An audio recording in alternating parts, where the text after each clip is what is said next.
caray, ya. ¿Se ve? Doctores. Sí, doctor, sí se ve. ¿Sí se ve? Lo voy a poner en... Sí, profesor. Lo voy a poner en completo. ¿Se ve? ¿Se lee algo? Sí, todo. Dice bronquitis. Mil disculpas por la demora. Vamos a hablar acerca de bronquitis, luego bronquiectasias y absceso. Como saben, la bronquitis va a significar la inflamación de la mucosa bronquial y está relacionado con la agresión que pueda ingresar a través de las vías respiratorias y generar inflamación. Y para eso tenemos que recordar que la cantidad de infecciones del tracto respiratorio en nuestro país es bastante alto. Y no sé si se muestra el puntero, pero en todo caso estoy mostrando el gráfico en color rojo, en el que aparece como una sierra. Ahí tenemos la figura 1, la tendencia de infecciones respiratorias agudas en menores de 5 años del 2014 a 2019. Esta figura no ha variado a la actualidad. Y en la figura 20 tenemos las neumonías en mayores de 60 años, igual va en ascenso. Estas infecciones respiratorias de tracto agudo, infecciones respiratorias del tracto de manera aguda, van a ser causas de exacerbaciones de POC,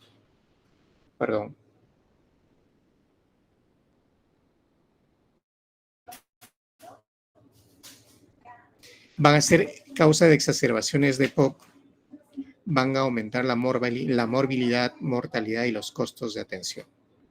La mayoría de estas infecciones están relacionados con infecciones virales, virus que pertenecen a diferentes familias. Entre ellos, reportes como el Haemophilus influenzae, que después de las vacunas cambian de cepas y siguen aumentando, y esto es una de las pruebas, pero que se van a transmitir todas ellas a través de las gotitas de saliva. En el gráfico pueden ver una persona con la infección respiratoria, que es el caso índice, y que al toser va a eliminar muchas microgotas de saliva de diferentes diámetros. Los que tienen más de 10 micras suelen decantar, caer. Los que tienen entre 10 a 15 micras son aerosoles que van a estar en el aire. Y los que tienen menos de 5 a 2.5 micras son los que van a ingresar hasta las vías aéreas inferiores, hasta las zonas alveolares, ¿no? Y en estas microgotas se transmite las partículas de virus, por tanto nos infectamos. La infección, además de ser por partículas microgotas de saliva que ingresan por las vías respiratorias, puede ser a través de la mucosa de los ojos, la mucosa de la nariz. Recordarán que en la época de COVID todos andábamos enmascarados con lentes, precisamente por esa condición, ¿no? Ahora, también se dice que hay transmisión por fomites en algunos virus. Incluso en el caso de coronavirus se ha demostrado la presencia de virus en heces. Por tanto, podría ser otro medio de transmisión gastrointestinal, al igual que en el rinovirus.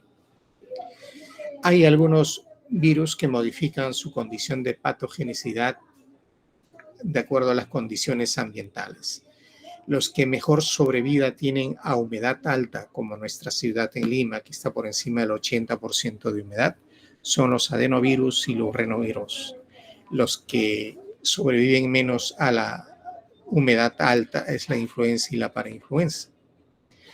Los virus sin envoltura, como el caso de los rinovirus, pueden encontrarse en superficies contaminadas durante días. Por tanto, por fomites podríamos contagiarnos. Por eso una persona con infección respiratoria al estornudar debe desechar el papel y debe lavarse la mano y no estornudar en cualquier parte, siempre con el codo, ¿no? Y los virus con envoltura, como el sincicial respiratoria, más bien son susceptibles a la degradación en superficies durante solo unos minutos u horas.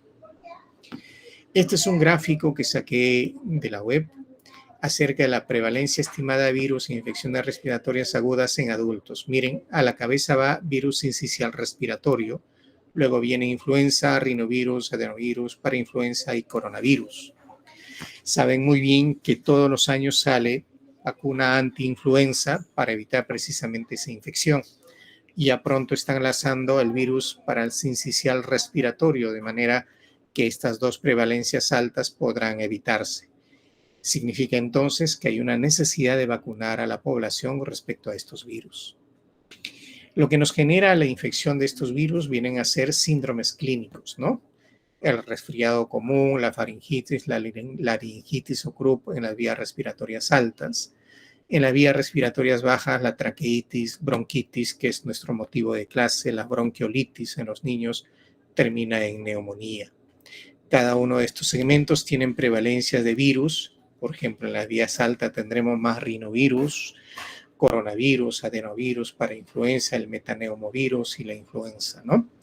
En el caso de las vías bajas, traqueitis, bronquitis, bronquiolitis, vamos a tener a la influenza, que se puede evitar con la vacuna, la parainfluenza, el metaneumovirus, el virus sincicial respiratorio, que ya va a venir la vacuna, y virus de la influenza, coronavirus, sincicial respiratorio, metaneumovirus, adenovirus, bocavirus. Como podemos ver, los dos virus de más alta prevalencia en adulto, que es el virus sincicial respiratorio y influenza, van a tener vacunas.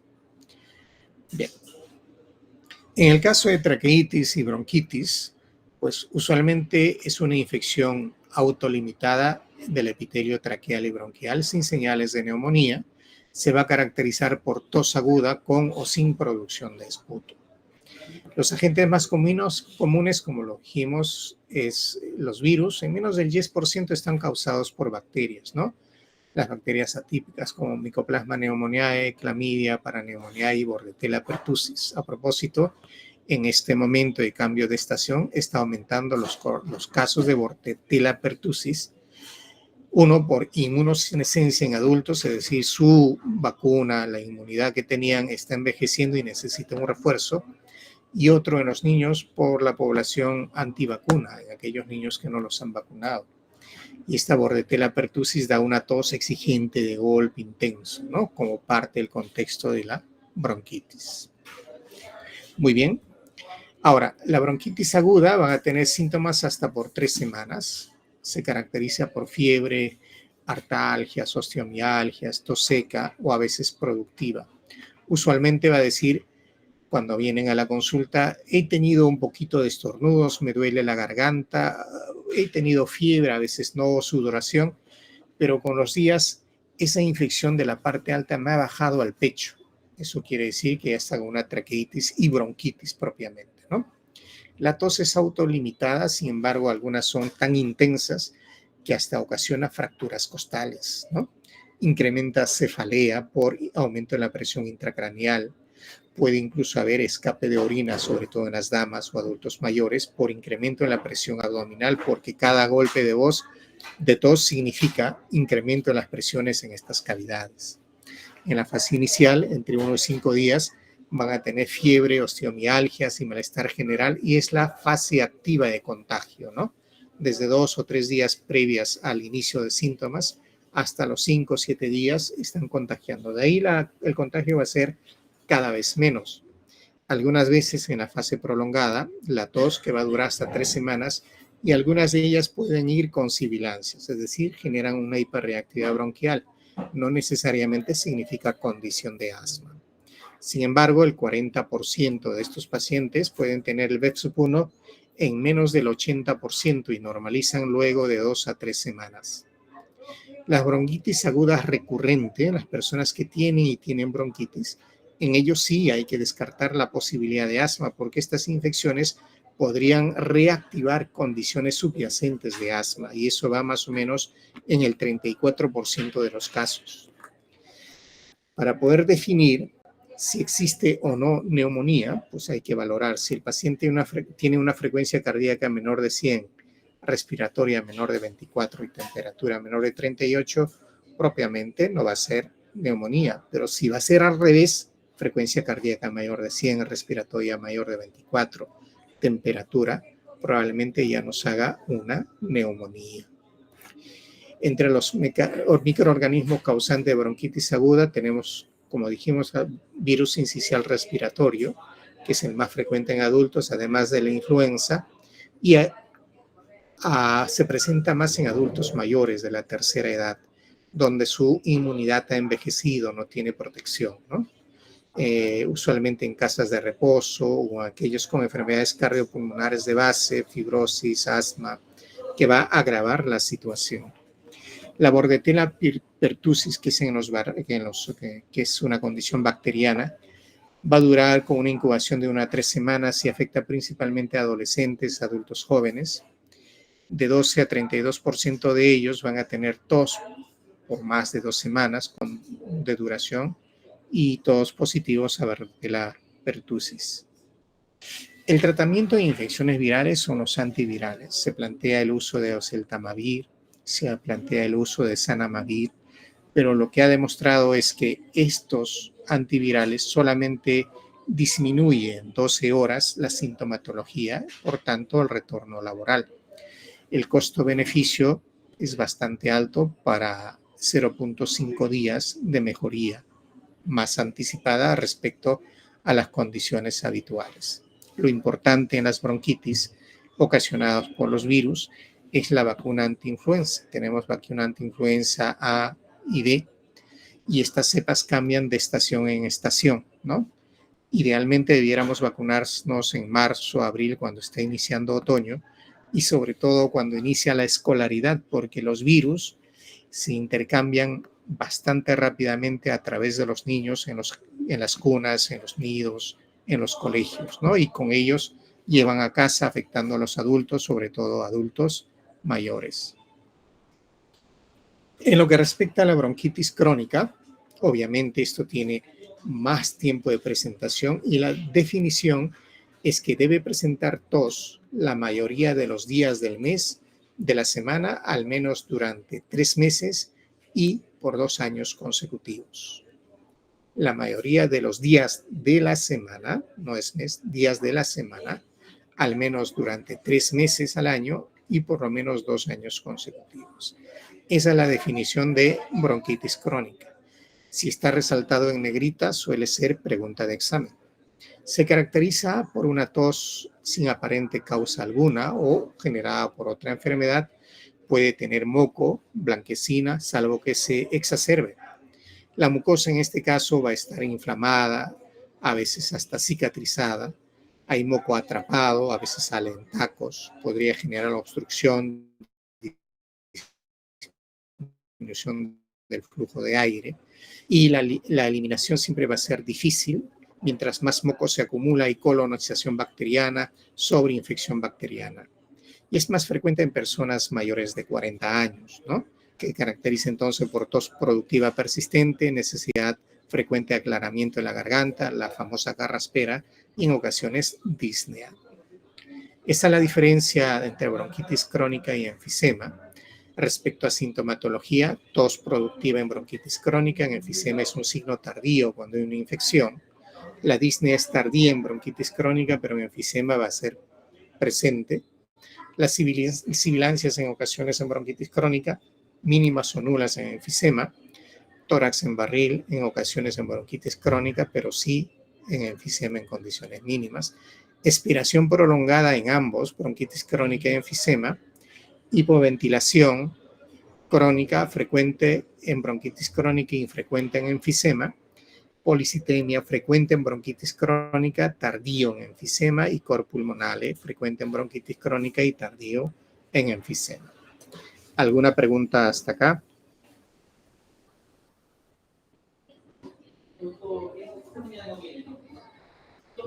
¿Alguna pregunta?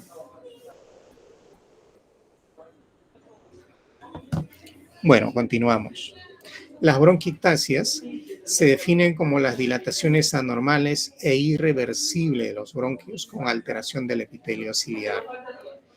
Usualmente es catalogado como un síndrome porque es producto de varias enfermedades, varias condiciones clínicas.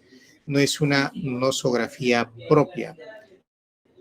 Puede ser por infecciones de diferentes tipos, puede ser por alteraciones genéticas, puede ser incluso por secuelas postquirúrgicas, ¿no? O parasitosis.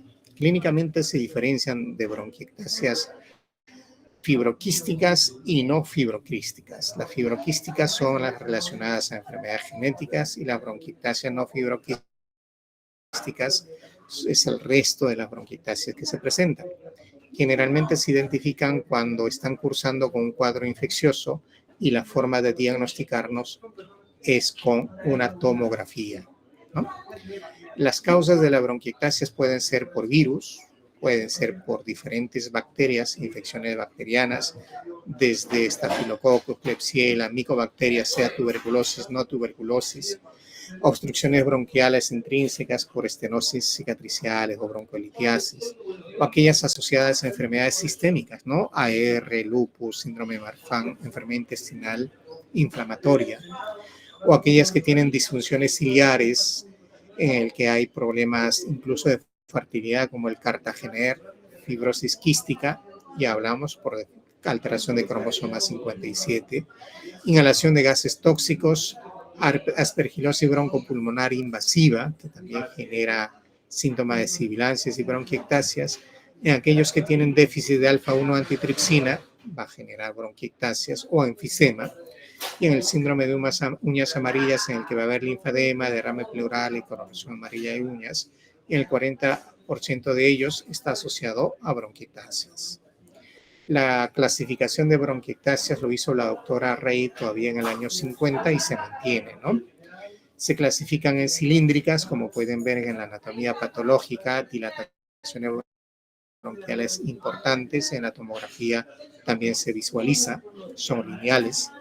Las bronquiectasias varicosas en rosario pueden ver en anatomía patológica y en la tomografía, y las bronquiectasias quísticas, básicamente nidos, que también se va a visualizar en la tomografía. La patogenia siempre va a haber la valoración de déficits inmunológicos o defensivos, la disfunción ciliar o la hipogamaglobulinemia. Todo ello lo que va a generar es inflamación de la pared bronquial. Allí hay que diferenciar si es una inflamación aguda, intensa, prolongada o por patógeno agresivo. Todo ello constituye una inflamación crónica de la pared bronquial. Va a haber destrucción de la capa elástica, aumento de la producción del moco y su viscosidad, y va a generarnos dilataciones anormales y permanentes de los bronquios, más o menos en 2 milímetros. La relación entre arteria y bronquio va a ser mayor a 1.5 milímetros. Esto implica colonización, esa colonización, progresión de enfermedad, perpetuación de la inflamación y genera el famoso ciclo de Cole. Ciclo de Cole. Y repito, es potencial pregunta de examen. En el cuadro clínico, pues vamos a tener tos de manera diaria hasta en el 73% de los casos, disnea, fatiga, sibilancias, hemoptisis. Si vamos de forma genérica, estos síntomas y signos se comparte con las otras enfermedades. En caso de neumología hay que correlacionar muy bien. Puede que tengan acropaquia en el 8% de los casos. Las exacerbaciones de bronquiectasia se valoran con 4 síntomas de lo que está al costado. 4 síntomas de esta lista ya nos habla de bronquiectasias exacerbadas en las que hay que valorar la posibilidad de cultivos e inicio de antibiótico. ¿Cuáles son? El aumento de volumen de esputo, el incremento de disnea, el incremento de la tos, la fiebre mayor de 38, incremento de sibilancias, fatiga o disminución a la tolerancia al ejercicio, disminución de la función pulmonar, cambios consistentes en la radiografía y cambios en los hallazgos a la auscultación. Los exámenes auxiliares que tenemos que pedir en bronquiectasias van desde las evaluaciones microbiológicas, tinción IgG, baciloscopía, coloración, Koch para hongos, cultivo de Aspergillus, ELISA para VIH, que suelen presentar más problemas de infección, PPD para ver si hay una infección por tuberculosis. Aparte de los exámenes microbiológicos, tenemos que valorar la función pulmonar. En la función pulmonar con bronquiectasias pueden haber patrones restrictivos por extrema destrucción del parénquima pulmonar o patrones obstructivos, y estos obstructivos podrían ser fijas como EPOC o podrían ser reversibles y con broncodilatación significativa como en el caso de asma. Hay que valorar la gasometría arterial. Es necesario ponderar si tiene hipoxemia y con ella los trastornos ácido-base. También es importante en algunos casos, sobre todo en jóvenes con infertilidad, hacer la biopsia de mucosa nasal para ver si hay problemas ciliares, espermomiograma para los pacientes que tienen problemas de fertilidad, si hay compromiso de los cilios como la enfermedad de Young o Cartagener, pruebas de sudor, niveles alfa-1 en tripsina para valorar si es una fibrosis quística y fibrobroncoscopía en el caso de hemoptisis.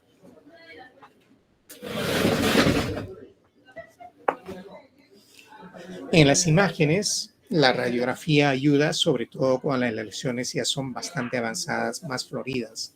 Sin embargo, la tomografía es el gold estándar para ver bronquiectasias. En ella podemos discriminar diferentes lesiones, ¿no? Bronquiectasias cilíndricas, bronquiectasias quísticas y varicosas en forma de rosario. El abordaje clínico entonces es primero por la anamnesis, antecedentes de infecciones respiratorias, fibrosis quística o discinesias ciliares. Los signos y síntomas: tos productiva, mucopurulenta, a veces hemoptisis, disnea, dolor pleurítico, tos seca, fatiga, mialgias, pérdida ponderal o simplemente ser asintomáticos. Al examen físico podría haber crepitaciones gruesas, sibilancias, acropagias o podría ser normal. Ante la sospecha, siempre vamos a terminar en una tomografía y la tomografía es la que nos va a confirmar el diagnóstico de bronquiectasias o no. El diagnóstico diferencial tendríamos que hacer las bronquiectasias con asma y EPOC. Las bronquiectasias va a comprender un grupo etario más amplio de 20 a 60 años, el asma más jóvenes y algunos adultos, y en EPOC mayores de 40 años. El antecedente usualmente es infecciones recurrentes en bronquiectasia, en asmatopía y en EPOC, exposición a combustión de biomasa o a tabaco, ¿no? El punto de corte del IPA de tabaco mayor a 15 para EPOC, mayor a 20 para severidades. En caso de combustión de masa se considera mayor a 100 horas año para lo que es bronquiectasias, cáncer y EPOC. Algunos dicen mayores de 200 horas, pero este índice de combustión de biomasa es cada vez menos. Algunos casos han demostrado con un índice de 84 horas año ya tienen riesgo de cáncer. En los síntomas, en las bronquiectasias vamos a tener tos productiva, disnea y hemoptisis. Lo mismo en asma, tos, disnea y alergia. Lo mismo en EPOC, tos y disnea. Es decir, siempre va a ser confusa. Por tanto, la anamnesis, las preguntas de los antecedentes y las condiciones clínicas nos ayuda a diferenciar. En el esputo vamos a tener esputo crónico en crisis en asma, crónico en EPOC. El diagnóstico por tomografía en bronquiectasias, espirometría en asma y EPOC. El tratamiento: antibióticos, broncodilatadores de acción corta, fisioterapia, algunas veces cirugía en bronquiectasias, corticoides inhalados y beta-2 en asma y terapia dual o beta-2 en EPOC. El pronóstico es bueno en bronquiectasias, en asma es bueno y, como saben, EPOC es malo porque es progresivo, ¿no? En el tratamiento, el objetivo del tratamiento es primero erradicar la infección durante las exacerbaciones, luego mejorar la limpieza mucociliar, luego reducir la inflamación y finalmente el manejo de las complicaciones, entre ellas abscesos y hemoptisis. En lo que respecta a erradicar la infección, es importante garantizar muestra para cultivo. Una vez tomado el cultivo, iniciar un tratamiento antibiótico empírico. La recomendación que sea amoxicilina con ácido clavulámico, 1 gramo cada 8 horas por 10 días. Y si es amoxicilina de 500 con ácido clavulámico 875, como hay en el CIS, por lo menos 3 semanas, ¿no? 21 días. El gramicultivo nos va a tipificar al tipo de bacterias, gram positivo, gram negativo, y el cultivo nos va a identificar la bacteria. Identificando la bacteria y de acuerdo al antibiograma iniciaremos el tratamiento. Y en el antibiograma tenemos una gama de antibióticos de acuerdo al germen que sea. Algunos más resistentes como Pseudomonas y otras más sensibles, ¿no? En el segundo objetivo de mejorar la limpieza o el clearance mucociliar es necesario utilizar mucolíticos. Se dice que el mejor mucolítico es el agua. Sin embargo, algunos pacientes tienen compromisos cardiopulmonares, es decir, compromisos cardíacos, algunos compromisos renales, en los que la ingesta de agua no va a ser suficiente o está restringida. Hay que utilizar mucolíticos que ayudan y optimizan el tratamiento. El que tenemos en el mercado es acetilcisteína y también tenemos carbocisteína, cualquiera de ellos. Es importante la fisioterapia respiratoria. Ayuda a drenar bastante las secreciones y optimiza el tratamiento.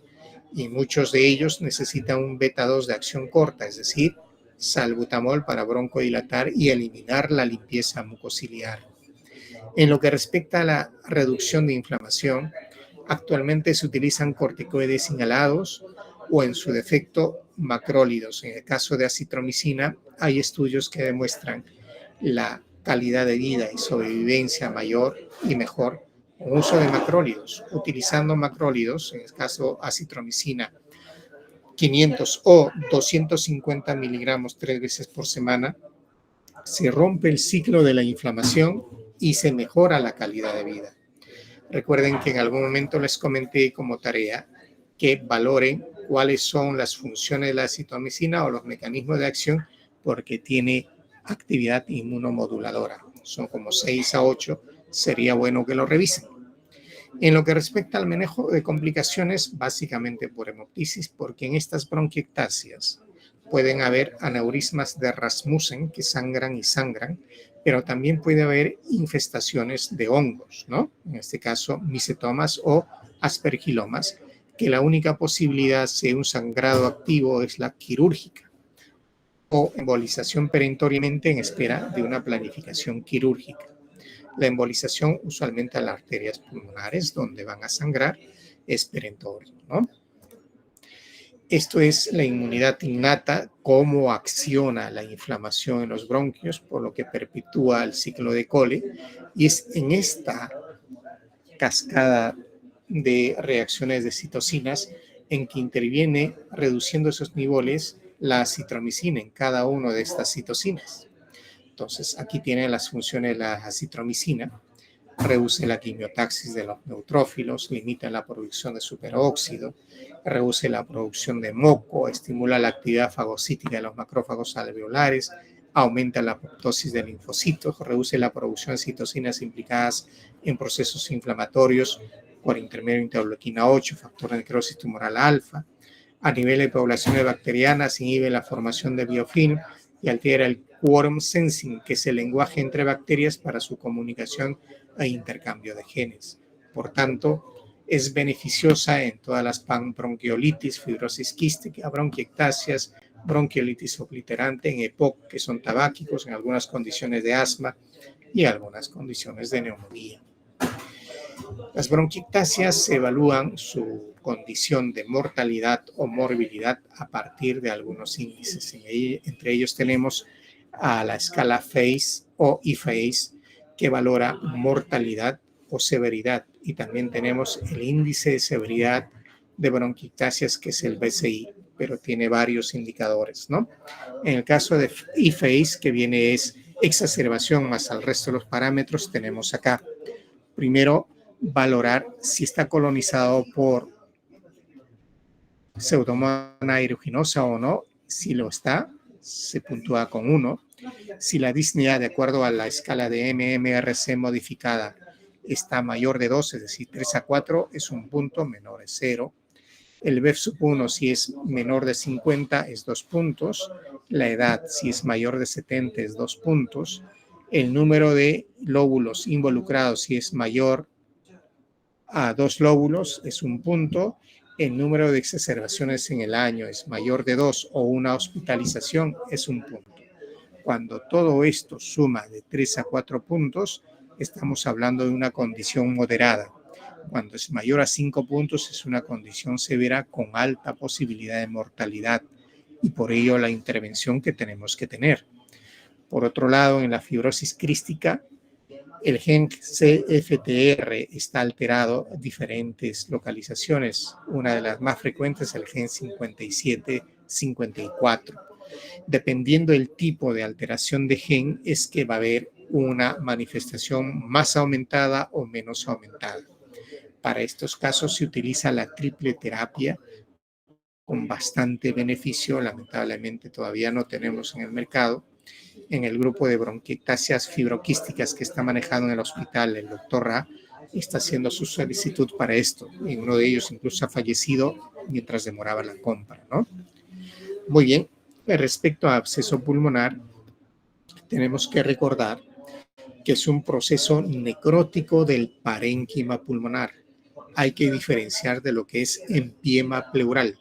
Empiema pleural es la infección bacteriana del líquido pleural por diferentes condiciones. En cambio, el absceso es la lesión parenquimal dentro del pulmón.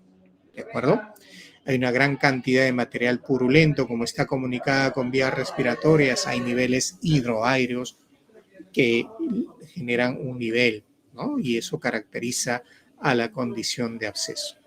Usualmente dividen aquellos que son mayores de 2 centímetros, menores de 2 centímetros. En realidad es una exquisitez, pero en todo caso el comportamiento de tratamiento va por ahí, casi es lo mismo. En la condición epidemiológica, pues está favorecido por inhalación de contenidos orofaríngeos en condiciones de alcoholismo, inmunosupresión, ancianos, trastornos neurológicos. Así que muchachos, piénsenlo bien en la semana de la medicina, no alcoholizarse tanto.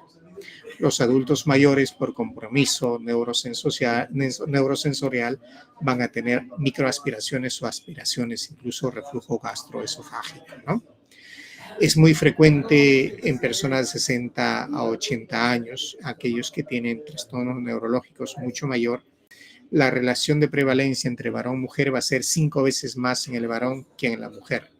Por alguna razón, pues que somos descuidados en la salud oral, nos preexponemos más por consumo de alcohol, etcétera, etcétera. También en los pacientes inmunosuprimidos, ¿no?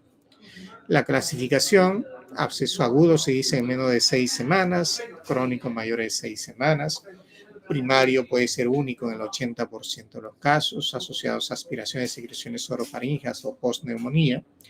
Abscesos secundarios suelen ser supuestamente múltiples, hay obstrucciones bronquiales, a haber enfermedades subyacentes como bronquiectasia, fibrosis quística, etc., ¿no? Puede ser por diseminación hematógena como los implantes de Staphylococcus aureus, generando abscesos múltiples. Por absceso dentario puede ser polimicrobiano, ¿no? Ahí estamos con Staphylococcus aureus, Pseudomonas aeruginosa, Pasteurella multósida, Haemophilus influenzae y Klebsiella pneumoniae. Pueden haber abscesos fúngicos, ya habíamos hablado de histoplasma, hay criptococos, aspergilos y mucorales. Abscesos por parásitos, por el Paragonimius westermani, que genera hemoptisis y hemoptisis recurrente, entamoeba histolítica y los equinococos como el caso de quiste y DAF.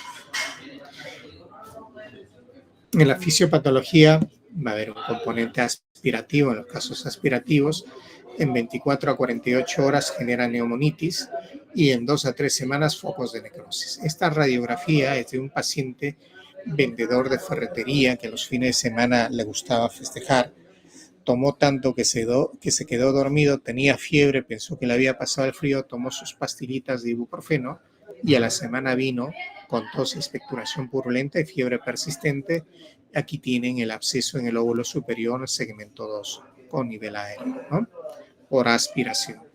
Entonces, los factores condicionantes van a ser mala higiene bucal, trastornos neurológicos, sobre todo en los adultos, los que tienen Parkinson, los que tienen reflujo gastroesofágico, los que tienen esclerosis sistémica, tienen esclerosis del esófago dilatado, ¿no? Los reflujos gastroesofágicos, los divertículos, los factores iatrogénicos, sondas nasogástricas, intubación orotraqueal, cirugía orofaríngea. El agente causal va a ser múltiple y hay que diferenciarlo con cultivos. Pueden ser anaerobios, usualmente, Streptococcus mayoritariamente, parásitos como Paragonimius westermani, entamoeba histolítica, hongos como Aspergillus, Cryptococcus, Histoplasma, Blastomyces y Coccidioides. Y micobacterias, sean tuberculosis, coasasis, que también va con abscesos. En el cuadro clínico, en los abscesos agudos, tendremos una evolución de 14 días, es decir, 2 semanas a 3 semanas, caracterizada por tos, disnea, dolor torácico en abscesos periféricos y vómicas, fiebre, sudores nocturnos, astenia, inicialmente tos seca, luego tos productiva, también con vómica y hemoptisis, mal olor, indica gérmenes anaerobios. En los abscesos crónicos, usualmente evolucionan durante varias semanas, se caracterizan por astenia, pérdida de peso, sudores nocturnos, a veces hemoptisis, vienen para descartar tuberculosis y en la imagen vemos las características de un absceso pulmonar. Al examen general cuantificamos la fiebre, vemos que hay caquexia, palidez, anemia inflamatoria, rara vez hipocratismo. Están relacionados a factor causal como signos de endocarditis, pérdida de reflejo nauseoso por trastorno neurológico. Y de manera respiratoria, pues síndrome de condensación con soplo sanfórico, estertores localizados, obstrucción bronquial y las imágenes que nos van a definir. Los hemocultivos suelen no ser rendidores, fíjense, suman al diagnóstico solamente en el 5%, ¿no? Entonces hay que pedir hemograma, radiografía, el PCR, algunos citobacteriológicos, sobre todo el cultivo, que es importante, ¿no? La tomografía nos caracteriza el absceso de manera más fidedigna y la localización pertinente. La ecografía podría determinar el absceso con la ecovisión, las perturbaciones del sonido y la fibrobroncoscopía en casos difíciles de determinar para aislar cultivos. Fíjense en el primer gráfico o la imagen, una granulomatosis con poliangeitis que genera necrosis y cavidades que abscedan, ¿no? Y el empiema pulmonar, recuerden que es de la pleura, es en forma lenticular externa. En el superior ven dentro del parénquima, ¿no? Los diagnósticos diferenciales van a ser infecciones necrotizantes, enfermedades no infecciosas. En el tratamiento, primero solicitar muestra para mandar a cultivo y luego iniciar clindamicina para anaerobios. A veces se asocia con ceftriaxona para los otros gérmenes, que usualmente el tratamiento va a ser por lo menos 6 semanas, ¿no? Pueden haber beta-lactámicos, en este caso para los otros gérmenes.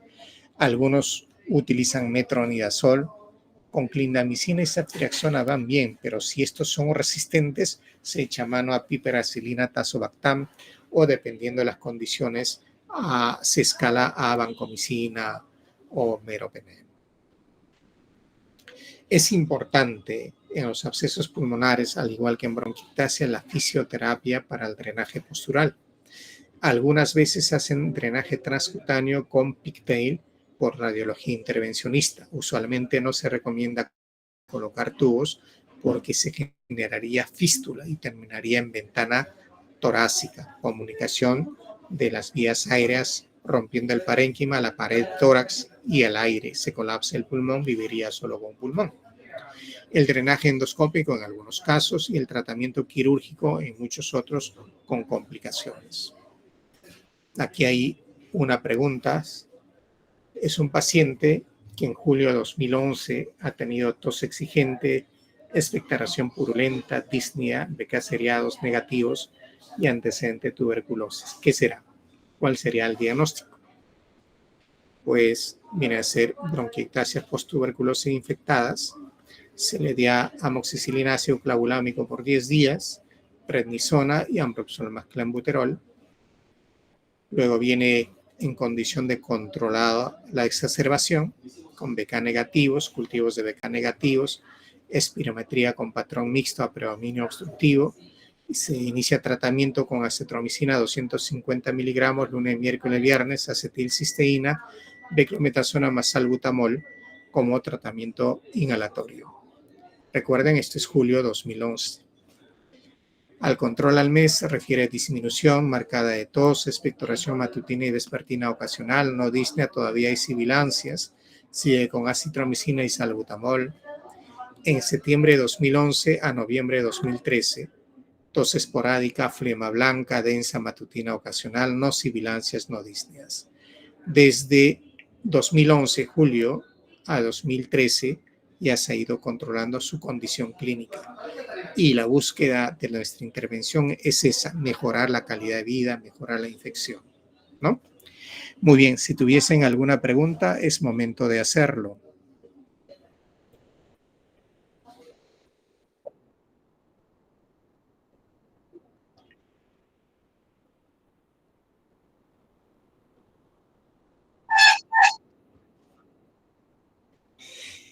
Cuando viene un paciente a la consulta, usualmente viene en condición de exacerbación, con una infección agregada, sintomático, con fiebre, tos purulenta, ¿no? Caquexia, sudoraciones nocturnas.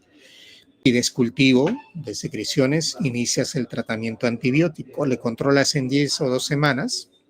Después de esas 10 o 2 semanas, evalúa si sigue sintomático, sigue con fiebre, valora su hemograma, PCR.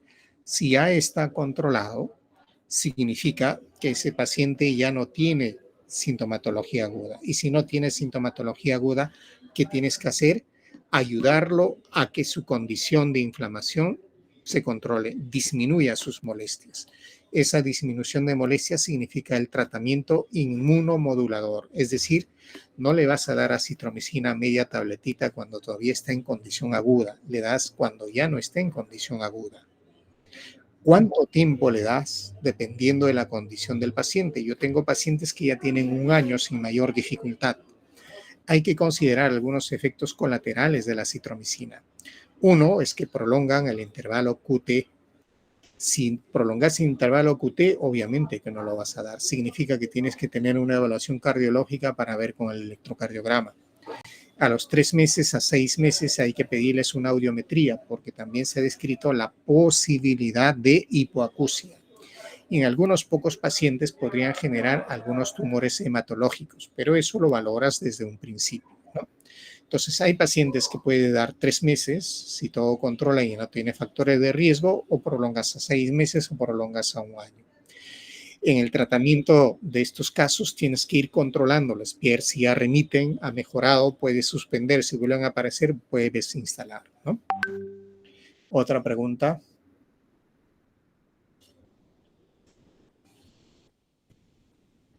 ¿Alguna otra pregunta?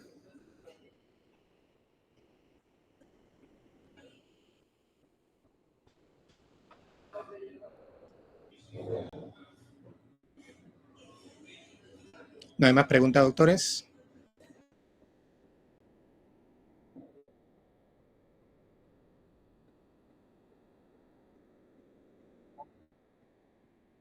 Claro. Recuerda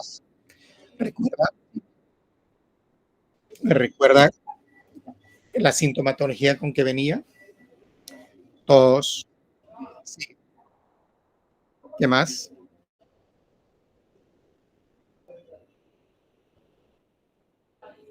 Sibilancias. El contexto en el que está el paciente de acuerdo a la auscultación que le das un tratamiento antibiótico, porque si tienes sibilancias hay una hiperreactividad bronquial. Cuando hay hiperreactividad bronquial, pues el tratamiento de corticoides por 3 días te ayuda a desinflamar y mejorar la condición. Y luego instalas tratamiento inhalatorio.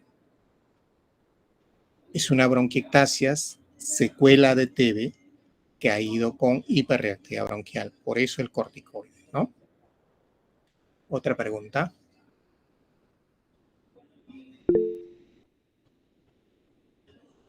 Doctor, disculpe, con respecto al caso clínico patológico de mañana, ¿usted no tendrá el número de la doctora de patología para Ya invitarla? salí a tu compañera que rotó conmigo, me imagino que ya te compartió. Ese es el número de la doctora Paredes, pero hasta donde yo sé, ella es la radióloga que nos ayuda con las imágenes. Pero el doctor Daniel también me comentó que había otro doctor o doctora que también iba a traer láminas para explicarlas. Ah, no sé, eso yo no tengo contacto con los anatomopatólogos. ¿Quién es vuestro docente? ¿Han averiguado? No, no, doctor, no, la Pueden verdad que no sé cuál llamarle es. al jefe de medicina interna, él puede decirles quién es el anatomopatólogo de San Marcos. Ahí podrían contactar. Ya, está bien, doctor, gracias. Listo. Mañana vamos a hacer el conversatorio. Ojalá que logren la colaboración de la doctora Paredes a las 12 del mediodía. Antes van a ser con el doctor Danila. Yo tengo consulta de 8 a 12, usualmente termino a las 12. ¿De acuerdo? Sí, doctor, de acuerdo.